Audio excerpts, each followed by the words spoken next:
Welcome back, everyone, and I've hoped you enjoyed this year's speakers. I'm Ash Silcott, and my pronouns are they, them, theirs. Now, were those great workshops or what? We've learned how to support LGBTQ youth, push back and respond to resistance, and how to create safe and inclusive environments. Now, let's keep the excitement going. Up next, we have an important panel discussion on queer joy with some of our amazing youth ambassadors and Alok. Enjoy. Hi, everyone. My name is Alok, and I am a trans feminine, gender nonconforming writer and performance artist. I use they, them pronouns. Over the past few years, we've seen hundreds of anti-LGBTQ legislation passed all over the country. Concerningly, a lot of them are targeting trans and gender nonconforming young people. People who often don't have the support of their schools or their families are being even farther vilified by conservative legislatures.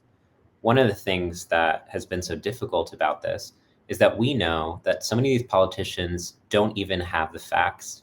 They're just completely relying on myths and speculation. We also know that they don't even really care about these issues. They know, perhaps insidiously, that there's an uptick in bullying and harassment against trans and gender nonconforming young people whenever it's legitimized and given permission by these state legislatures. In response to this uptick of anti-trans discrimination, of course, we've seen more struggles with mental health. And of course, we've seen an increased rates of the chronic cases of suicide in LGBTQ youth communities. With all of the depression and anguish our communities are facing, the word joy can often feel foreign. But today, one of the things that we want to foreground is the importance of queer joy. How in a world that's predicated off of disappearing us and invisibilizing us, how rebellious and wonderful it can be to choose joy, and what it means to choose joy in a world that's committed to your erasure. This is something that I've been working with in my own life. Even though I can't control how the world sees me, I can control how I see myself. And joy is a practice of world making, of actually saying, I deserve to be here. When I'm getting dressed, I like to say that I'm making an altar out of my body to everything that I believe is sacred and holy, to all of my trans foremothers and transcestors who fought so that I could exist today.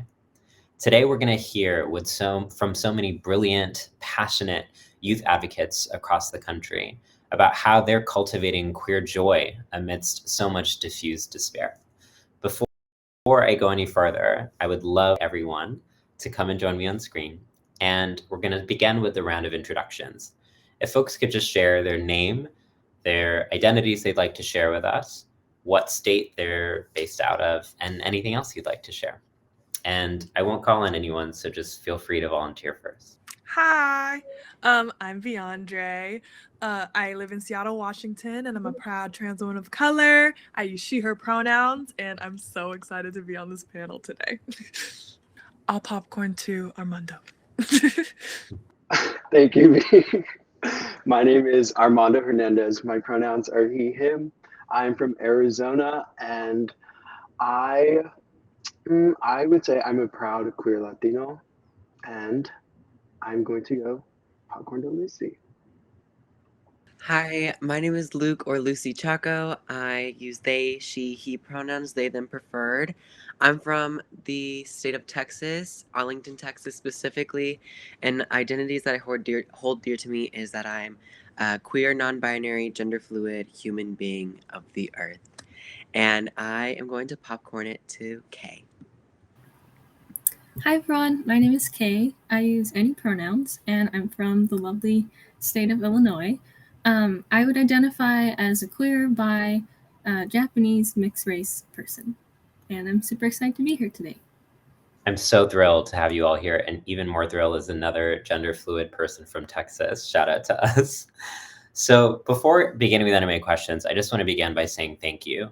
I think so often this work is so difficult and people just expect that we have to do it, expect that we are always going to be resilient, always going to be resisting. But every day, each one of you is making the choice. And I want to honor that and say that you're changing the world. And it's such an honor to be alongside you in this panel. Okay, so our first question, what does queer joy mean to you anyways? And why do you think it's important in today's society? Let's start with you first, Armando. I think it's exactly like what you had just mentioned. You kind of have to make the choice to see yourself as who you are and not let others kind of, put all these labels on you. So like as someone who's queer, we've kind of grown up, kind of erased in history and kind of like within school and like our communities, especially within the Latinx community.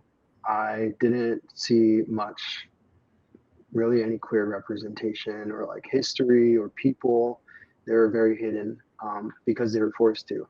So I feel like embracing your identity is really what queer joy is to me, because being able to embrace my identity allows me to feel like I belong, and also it makes me feel as if I can be a role model to others and help them in the situations that they might be going through. Kind of echoing off of what Armando said, I totally agree. I mean, queer joy to me is kind of just um, whatever I get to do on a day-to-day basis that isn't decided by other people. Um, it's kind of making the decision for me rather than having other people make the decision for me.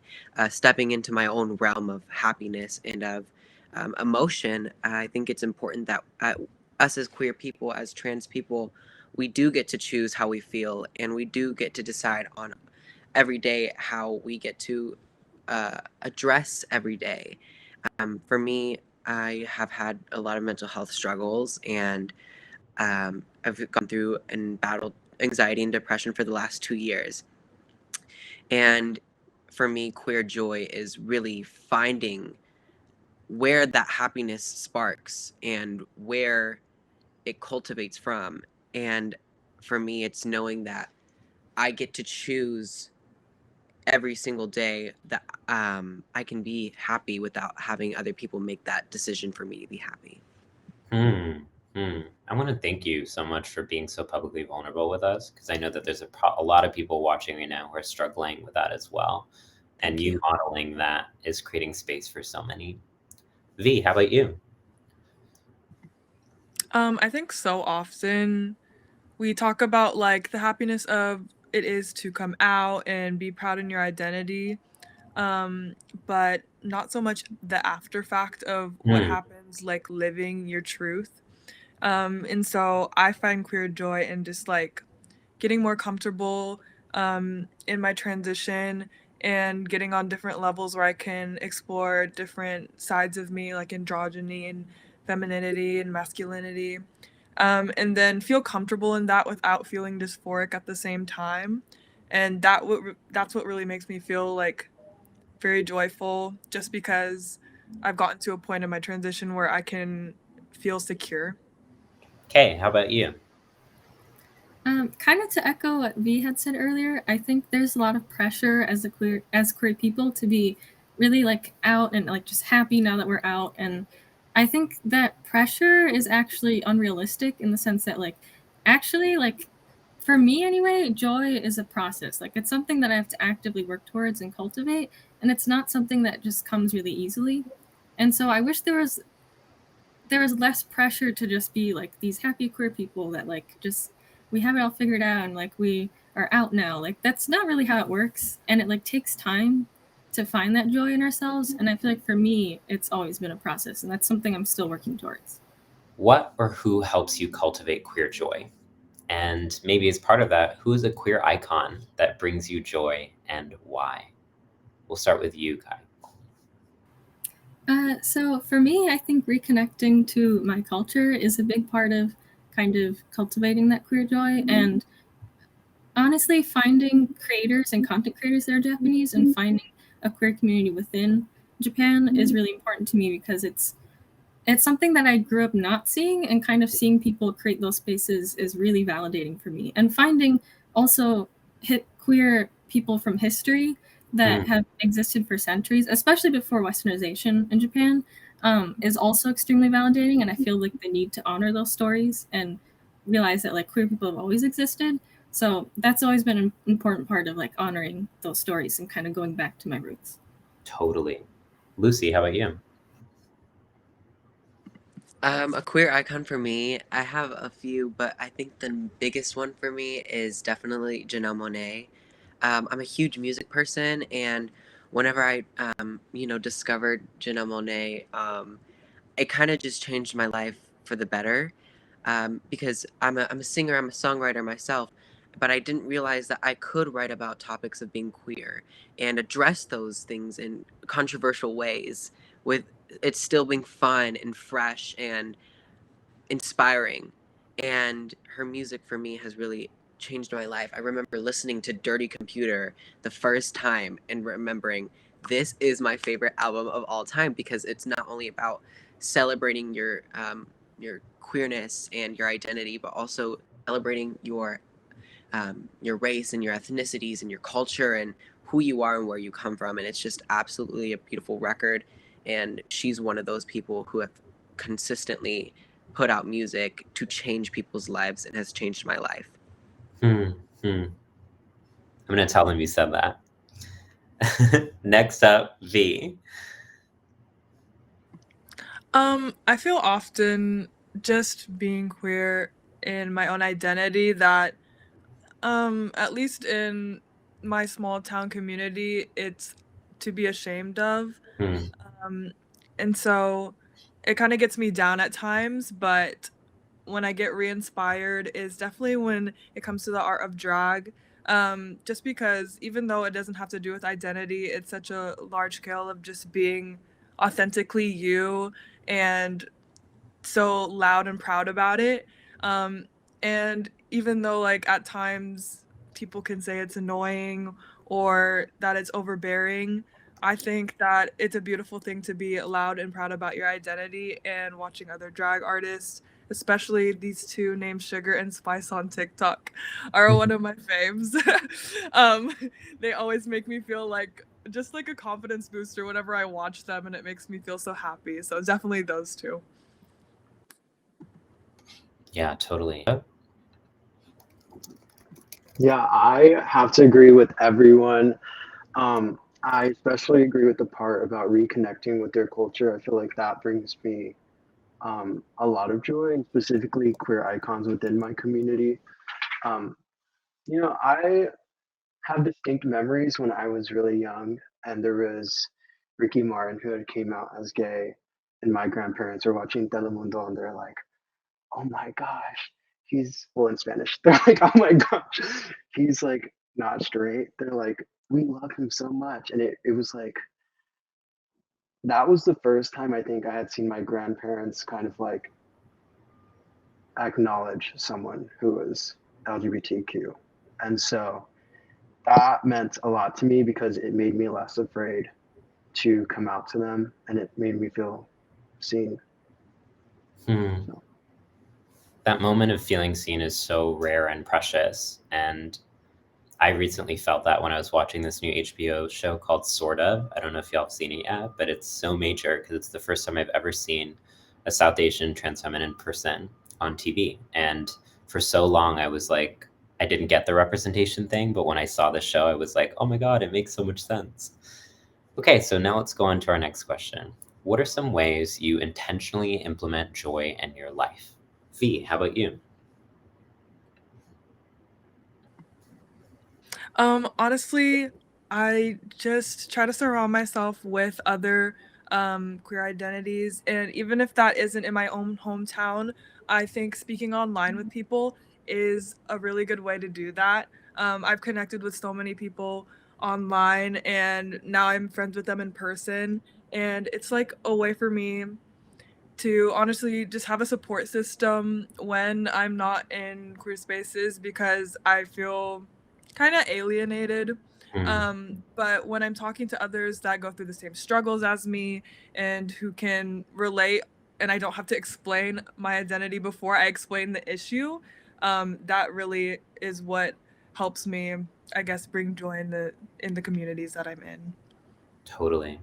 Kay, how about you? I think something a lot of us use to create joy is like having a creative outlet. So I definitely love to write and make art. But I've also noticed that, especially after I had my first job last summer, and it was an environment that sort of uplifted me and really valued me as a person. I didn't feel like a cog in a machine. And so after experiencing an environment that was meant to uplift all the people that work there, I've been trying to actively seek out other places that see me as like a human being that has value and worth. And so when given the opportunity, I try to seek those environments out and kind of join those places. And I think that's something that if I hadn't had that job, I wouldn't have learned. And I'm really grateful for that experience. And I think that environment is a really big part of like just feeling accepted and whole and like finding joy. Totally. Luke, how about you? A really big one for me is, again, echoing off of what Kay said, writing. I write music. I'm a singer-songwriter. I've been writing music for the last 4 years of my life, and 4 or 5 years of my life, and it's really allowed me to find an outlet. Joy is a really hard emotion to convey sometimes, and we can't force ourselves to convey that. And I know for me, when writing music, I've been told constantly and consistently, where's the happy songs? Where's the joyful songs? And I have to honestly tell them, I haven't experienced the joy that you have had the privilege of experiencing. As queer people, sometimes we don't get that joy to experience because it's a lot harder for us to feel seen, feel comforted, and experience experience those privileges that maybe straight allies or straight people do get to experience. And so for me, I try to just write in the most honest way possible instead of forcing myself to convey the message of joy. For me, the joy comes from being honest. Wow, that's deep. Armando, I know that you have thoughts on toxic positivity, and that feels related to this. It feels like so often people require LGBTQ people to be happy all the time because they don't want to sit and reckon with how they're oppressing us. So can you chime in maybe a little bit? Yeah, no, I definitely have thoughts on toxic positivity. I feel like a lot of times we're forced to kind of just put on a smile and say that everything's okay. Exactly what Luke had brought up. We didn't really have the privilege. We, as in people within queer people, we don't really have the same privileges as others outside of our community because that's kind of taken away from us. So, like, even right now, as a student in college, I'm barely getting to experience a lot of the joys that my friends got to experience years ago. So, it's a lot of rediscovering and kind of like exploring. So I think toxic positivity is definitely a large topic because we're, as a community, we're kind of put in this whole like, oh, you guys are gay, you guys are supposed to be happy. Like that's one part. It's like, you guys have all these rights, you guys have everything. Why would you be sad? Like, I've gotten that from family even. They're like, why aren't you satisfied yet? But I think that kind of goes into like how I implement joy into my life is basically through like education and learning about the things that have my interest, queer history, and also other simple things like creating genuine relationships with my friends and other strangers, and music, just like you guys might relate to as well, Luke. Okay, and I would say hugs, naps, a lot of other smaller things, but definitely education and, kind of just informing other people about my story, our story. So. Yeah, totally. Thank you. So we know there's going to be a lot of youth serving professionals who are here with us at the conference today, people like teachers, counselors, coaches, parents. Why do you think it's important that they also understand queer joy? And what's one of the most powerful actions that these folks attending the conference can take to support, uplift, and affirm LGBTQ youth in their lives? Kay, let's start with you. So I think queer or youth serving professionals that work with queer youth, I think they need to realize that they have a lot of authority in a lot of these environments, and they have a lot of power compared to the youth that they work with. And so what they do with that authority is really important. So it's not just uplifting youth and creating a space for them to live and exist and like find each other, but I think also like silence is still an action. And so it's not just validating and supporting youth and being upfront about that support, but also not letting things like discrimination exist in those spaces and having a really clear stance that this is not okay and not letting things fly. I think that's something that needs to be stressed. It's not just validating and listening, but also kind of taking an active stance against anything hurtful and discriminatory. Totally. Luke? I have to agree with what Kay said completely. You're 100% right, Kay. Silence is an action. And by you staying silent, you're not doing anything to help prevent these actions. Because actions speak louder than words, and your silence is an action. I know for me, I've been called to the, I mean, I was called to the counselor one day and told that I couldn't use the restroom I felt most comfortable with and had to go use the staff restrooms that were completely across the entire school. It kind of made me feel like I was a freak to these people. Like I can't use the restroom that I feel most comfortable with and have to be locked away in some private restroom. It made me feel like I didn't belong and almost as if I wasn't a regular human being as much as these other individuals were. And it's upsetting. It really is. And my advice to any educator or counselor or anybody in any sort of medical field or any field really is do not take your stance on some other queer or trans individual's feeling. I think a lot of the time, a lot of straight cis allies like to take the lead on these situations and kind of advocate, and it's really important to advocate for us, but also I think the biggest thing is allowing queer and trans people to take the lead in that advocacy. A lot of the time I feel like I can't really take that lead because nobody has allowed me to. And so I think the biggest thing is allowing, young queer trans people and even queer and trans people take the lead and know that they have your support behind it. I'm really sorry that that happened to you. That's really dehumanizing, and thank you for speaking out against that. V, how about you? I'd honestly say that like we focus a lot on the discrimination and being educated, but I think that we need to get past that step of like the new beginning of how to support and more so focus and dive into how to support after the fact of discrimination, because it's not something that we just like get over. It's something that we have to deal with every single day.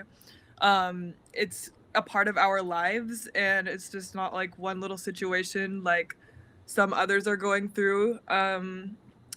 I'd honestly say to take a firm stance with us and to implement your, I guess, allyship into your everyday actions. And I don't view it as like a reward, view it as a standard, because in this sense, I feel like people reward themselves when they feel they're doing something good. But I think this is just basic human decency to take a stance with the LGBTQ community and to help us every single day when we're getting over the discrimination that we go through. Yeah, totally. Armando?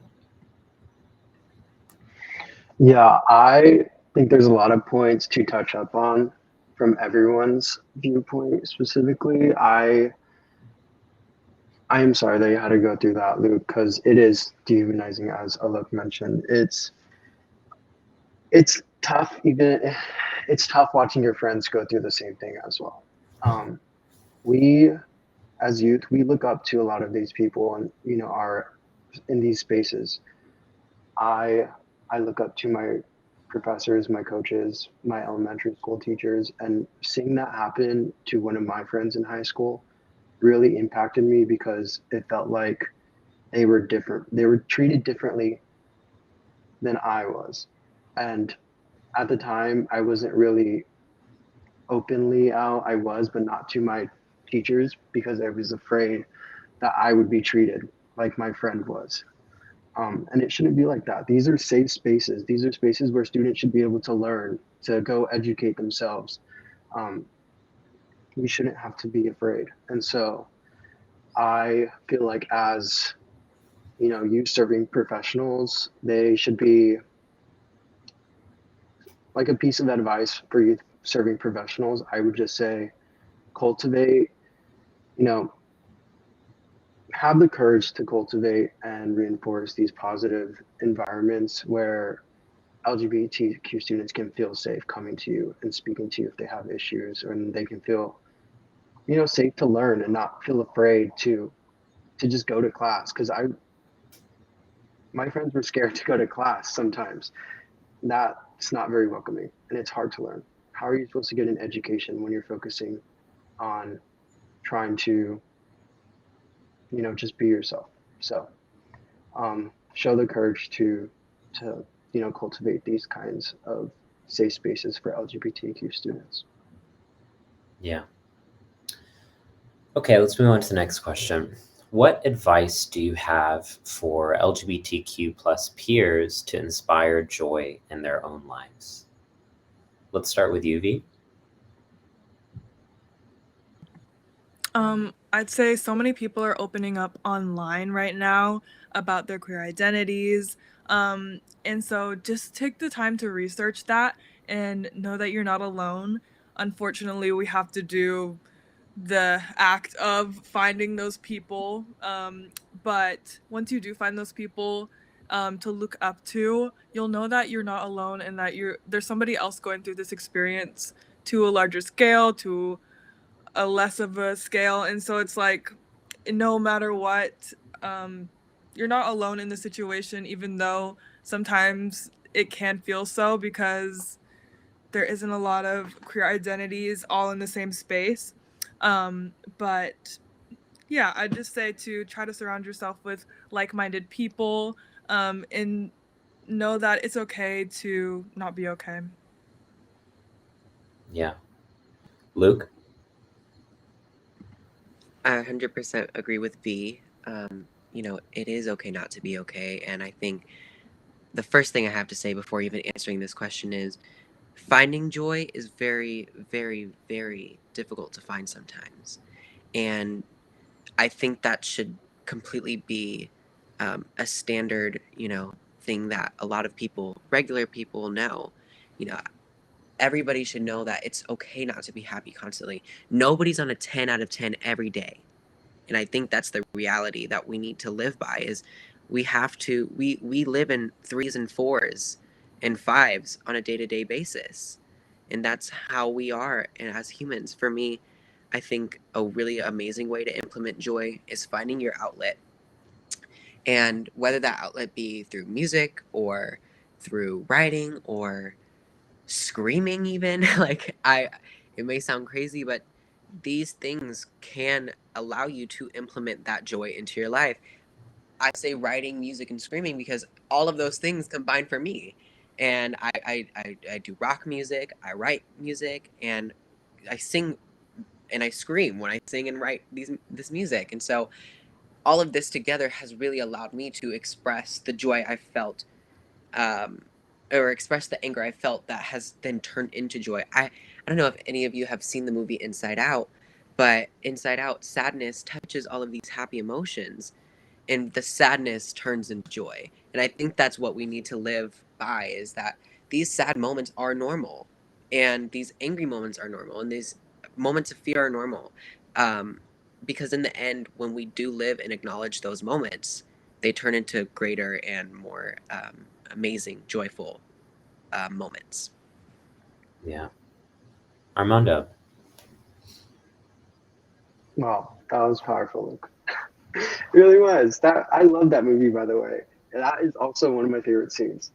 Um, no, I 100% agree, and I would like to say that advice: live your life, do what you want, dress how you want, do what makes you feel happy. Don't let others invade your happiness. Don't let other people control your happiness.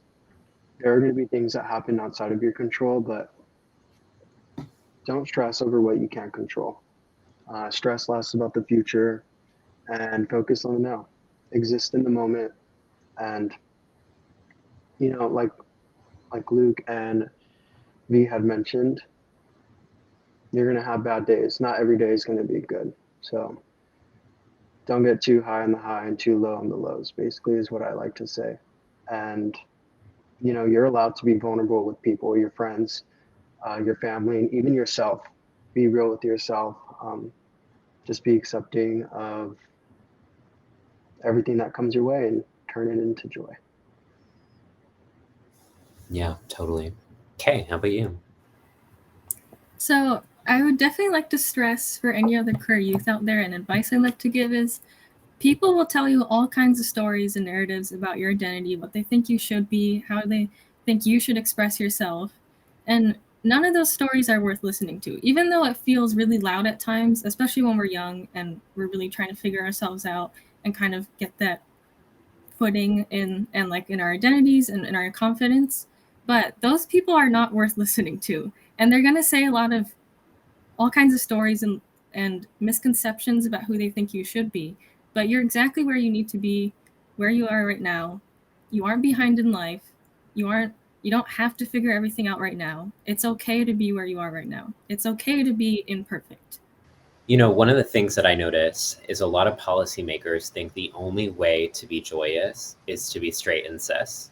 They can't imagine that it's possible to be queer and to be trans and to still live a good life. And for me, that's why queer joy is so political.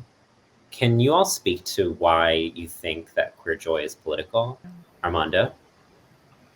Okay, I want to very briefly touch on something Alok had mentioned in to give you a brief. Yeah, okay, so Alok was basically you were in a podcast for Man Enough, I think is what it was called.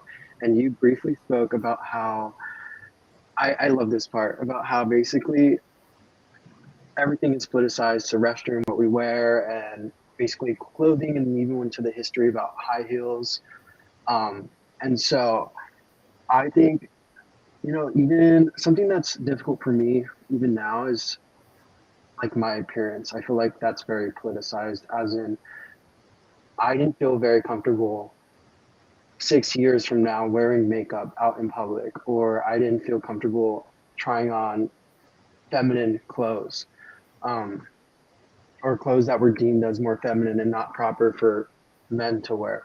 And so when I started wearing those kinds of, clothes that I was not supposed to be wearing, I was receiving comments not only from my family, but also people from school. And they were like, why are you wearing that? You're not supposed to be wearing that. And I said, who said that? Who said that? Who made that rule? Because I don't think that's in the Constitution or in any rule book that I know of. And so I thought that was very powerful. And it feels good to wear what you want and to, feel to wear and put on anything that makes you feel powerful. So. Yeah, totally. Armando, I always say that shame is interrupted joy. And the reason that they shame us is because they don't want us to have joy. And I think that's especially the case around self-expression. Growing up, we're told boys wear this, girls wear this. You're not allowed to do this with your body. And that's all because they don't want us to be happy. Lucy, do you have any thoughts on that? Absolutely. Yeah, Armando, what an amazing, amazing and powerful point you just made. Everything as we as queer and trans people do is politicized, and it's really politicized in our clothing and what we present ourselves as. And I remember I was told I couldn't pierce my other ear because it was too feminine, and I was like, no, I'm gonna do it myself. So I was just like, I started to do the things that I wanted to do myself without having to ask for permission. I shouldn't have to ask for permission to pierce my ears. I shouldn't have to ask for permission to wear dresses or skirts or stiletto heels. And it's disappointing that I do have to ask because of how politicized and how much it is politicized, especially in today's politics. Recently in Texas, there was an anti-trans law passed, basically saying that any student competing in a sport has to compete in which gender they were born. And basically saying that if you are a trans woman competing in a women's sport in school, you have to start competing in men's sports. And it's disgusting. And it's, for me, I just, I know people who are trans and who are trans women in these women's sports who are now going to have to be forced to compete with these men. And it's disgusting because I already feel their humiliation and their embarrassment. And it hurts me knowing that they're going to feel unsafe and they've already made it clear that they're unsafe already. It hurts because not only are we, again, forcing these amazing, beautiful people to go into a situation to where they could be hurt and abused mentally, physically, emotionally. This is already making it so much more difficult to find queer joy because of how politicians and politics have politicized queer joy. Because we're politicizing queer joy, we are not finding queer joy. We're not happy with, what these politicians are doing. And I'm especially not happy. And it's disgusting what they're doing. And that's the best way I can say it. And the most, honest way I can say it is it's disgusting. Yeah, absolutely. Okay, how about you? Really, to echo what Lucy was just talking about and Armando as well, I think there are people that are actively trying to undermine queer joy and take that away from us. And I think it has been highly politicized. And when we're just trying to survive and trying to be okay with ourselves, there are people that are actively working against us. And so I think sometimes just existing is an act of strength, to be honest. I think it's difficult, but it is, I don't want to call it an act of bravery necessarily, but just an act of strength of just existing and being ourselves. Totally. I think that distinction is so important. Thanks for clarifying that. So one of the things that I really am so geeked out to speak to you all about too is how race plays a role in this. Because it feels like when we look at the media, often the only depictions of LGBTQIA plus people of color is that we're just struggling, that our families don't get it, that we're defined by violence and misery. And the representations of a lot of our white queer counterparts is that they get to find happiness and love and unity. And so growing up, I had this idea that queer joy would be impossible for me, a person who was brown, because I wasn't white. Can y'all resonate with that? Or do you have any thoughts about how race is a part of this conversation? Armando, we'll start with you. I definitely have thoughts about this topic because growing up, all I heard were words and phrases that really identified my community as, people who like to drug traffic, human trafficking, they're illegal immigrants. Um, they just like all kinds of toxic, negative things that really made me feel like there was no way I was going to be able to live a life where I could be happy. And so hearing that as a child, a young child from my classmates, from my professor or teachers, educators, that hurts. Um, and it stays with you for years. And for some people, it stayed with them their whole life. So for me, I feel like right now in modern society, we're trying to break away from those identities that that kind of keep us feeling like there's no way we can live a joyous life. But it's difficult and it takes time. It's not going to happen overnight. And it's going to take a lot of teamwork and a lot of people within our community to stand up. But we shouldn't even have to be doing this in the first place. But a lot of us are forced into this situation, and we have to make this active choice to wake up every day and kind of fight, which is difficult because some days you don't want to. Some days you just want to lay in bed and do nothing all day. You don't want to go, and you know, sometimes you don't want to go to a rally because you're just tired, or you don't want to go to a hearing because you don't want to have to deal with the protesters before you go in. So, yeah, those are my thoughts.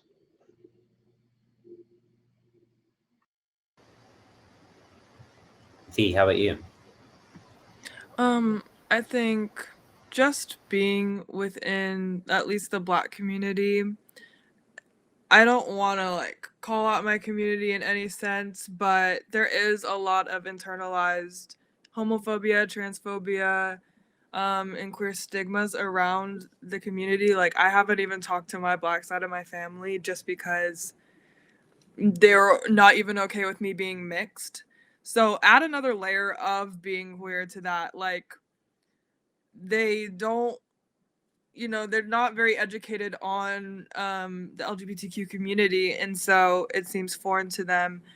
And so they're getting discriminated against, and in a way, it's almost a way of them kind of like taking out their own anger of being discriminated on, because I mean, even I'm discriminated on racially as well. And so I think it kind of like is a way of feelings of remorse towards the LGBTQ community because they also get discriminated on, which also sucks because why would we want to put each other against each other when we should be lifting each other up? But that's just like a lot of the struggles within the community, and I also like hate to say it and talk about it because it is like an uncomfortable situation to be in, but it is the reality of it. Yeah, thank you for sharing that with us. Kay, how about you? First of all, I want to say, V, I really resonate with your experience being mixed myself as well, and kind of the intricacies of that, of having, like, basically, even though we're all in one big community, it's kind of just getting pitted against each other, and that's really painful. So I wanted to say relate to that. But I do resonate with the experience of, like, having trouble finding stories and people that, like, just seeing an example and seeing that modeled of, like, someone that is a person of color that is able to live their life and be happy as a queer person. And this is going to sound a little cheesy, but I watched Zootopia like I think 3-4 years ago when I was going through a really rough time. And I remember watching it and I was like, it's a kid's movie, whatever. But there was one part that really stuck out to me, which was the main character is a rabbit, and she's the first rabbit to become a police officer. And so a phrase she said was, well, if it hasn't ever been another rabbit that's been a police officer before, then I'm going to be the first. And so seeing that example of, like, I'm going to be the first, and even if there aren't any others like me, or someone else hasn't set that example, that's something that if I feel like I can't find stories to rely on, then I try to think to myself, like, okay, I'll be the first, or I'll set that example for myself and for others. And then maybe I can cultivate that space for myself. Yeah, totally. Shout out to Zootopia. That was a fun movie. And last but not least, Lucy, what do you think? Absolutely. Going back to what V and Kay said, I'm mixed as well. I'm South Asian and Caucasian, and if I'm being fully honest with you, I think just the way that intersects the conversations I've had with friends is just kind of shocking to me. I've been told, how is your your South Asian side of your family, like, are they unsupportive? Have they shut you out yet? Like it's just shocking what people have said to me and the stereotypes within, the South Asian community and how they really intersect with being queer and trans. If I'm being fully honest, my South Asian family is way more supportive of my identities and my trans identity than my white family is. And it's the reality, and it's disappointing to me that not only have these stereotypes of, if you're Asian, that means you have to be shut out because you're queer. Like, it's ridiculous. And my grandfather, who is from India, and my grandmother, who's from India, they have funded my music career. They have funded my music videos that express my queer identities and my trans identity. Whereas my white side of the family, my white grandparents, they have done nothing to support me, and actually have told me that, I'm not here to judge your decision, but I just don't understand your lifestyle. Yeah, I resonate with that too. People would always be so surprised when I'd post photos of me and my late grandfather when I was wearing a dress. They'd be like, oh my God, how is he okay with that? And I'm like, he's actually more upset that people on the street are harassing me, and he actually has my back. And people can't imagine that communities of color and South Asian communities could actually be accepting and embracing of trans youth, and that's a problem. Okay, we're coming to a close, but as a final question, just for some fun, what is one piece of music or song that you would choose to play every time you walk into a room, aka your current theme song? We'll start with you, Kay. Okay, so I thought of this question beforehand, and I don't have an answer right away. But I think for me right now, I've been listening to a lot of classical music really, which is not usually my genre at all. So I think right now I would play something maybe like a Vivaldi piece, because I've been trying to listen to a lot of that for some reason. And I think if I'm feeling down, I would probably play. There's a Japanese artist I really, really like called Urufuruzu. They're a band. I would highly recommend them. Look up the translations for their lyrics. But they wrote a lot of music during quarantine, and so they were trying to uplift people and people that had to be stuck in their rooms and like kind of looking at the sky from their rooms. And so I've been dancing to a lot of that. So I think I would choose that piece or maybe a Vivaldi piece. Armando, how about you? This is a tough question. I just came up with my answer right now. But my friend Jess went to a concert on Monday, and she has been singing this song literally constantly. She was in my room all night singing it, like on my speaker, used it. It's like abusing it, putting it on super loud, and was replaying it for like 2 hours.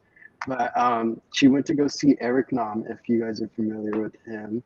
And he has this song called Any Other Way. It's a great song. It's basically about the relationships he has, and he wouldn't have it any other way, basically. So he loves all them. Some are good, some are bad. So yeah, Totally. that would be mine. Lucy, how about you? I was just going through my Spotify. I was like, I have to find something, because like I was like, dang, this is a good question. It really is a good question. Right now, I would say there's two. One, Scream by Michael Jackson, because that song is just so powerful, and I love it because it's just like the chorus is like, stop pressuring me, and it just feels like, yeah, like don't tell me what to do. But the other one I've always lived by is Criminal by Fiona Apple. That song for me is, oh my gosh, it is so good. And for me, it just kind of tells me like, I'm going to live my day-to-day life, and if you think I'm doing something wrong, that's on you and not on me. And I fully have always lived by that. And every time I listen to that song, I feel powerful. I feel like I'm, again, like the question says, I'm entering in this big arena. I feel so powerful when I listen to that song. Now I'm just like wishing that I could see this happen, so we have to make this happen one day. V, how about you? I'd honestly say anything by Lizzo feels so empowering all the time. But specifically Tempo. I'll just pop those into my earbuds and I'll be walking down the halls in my school and I feel so good.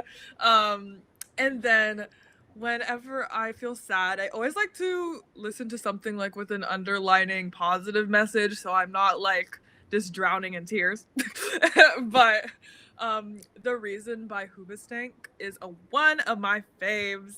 I love that one because it reminds me of a past family member.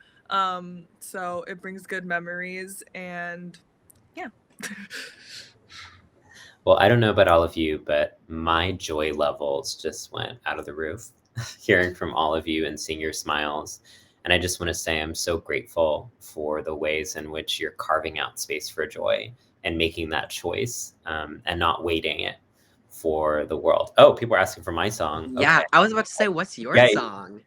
Okay, so I'm like a proud emo kid. I don't want to age myself too much, but always forever.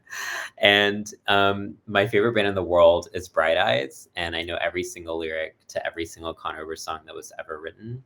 And so I think it would be a Bright Eyes song called "We Are Nowhere and It's Now," which is just like sadness, but like it like stays in your body sadness. Anyways, here we are back to joy. Not emo was a couple decades ago. Anyways, thank you so much for sharing your insight and your wisdom. You know, I feel like actually the reason that we are persecuted as LGBTQ people is because of our joy. I think so often people say it's because we're lacking, that we're not straight enough, or we're not woman enough, or we're not trans enough. But actually, I think it's that we accept and love parts of ourselves that straight cis society can't. And so they see us finding joy in our fluidity, see us finding joy in our androgyny, see us finding joy in our transness, our queerness, our fullness, and that threatens them. And so that's why I also think it's so important that as part of this conference, we understand that queer joy is political. And it's especially political for LGBTQ youth who are multiply marginalized, Black trans youth, disabled youth, neuroatypical youth. So many folks who often get neglected in these conversations around joy. And I want to say how powerful it is that you are all representing your culture, your heritage, your intersections, because that's also part of this conversation, is that oftentimes growing up, I felt like queer joy was just for white people.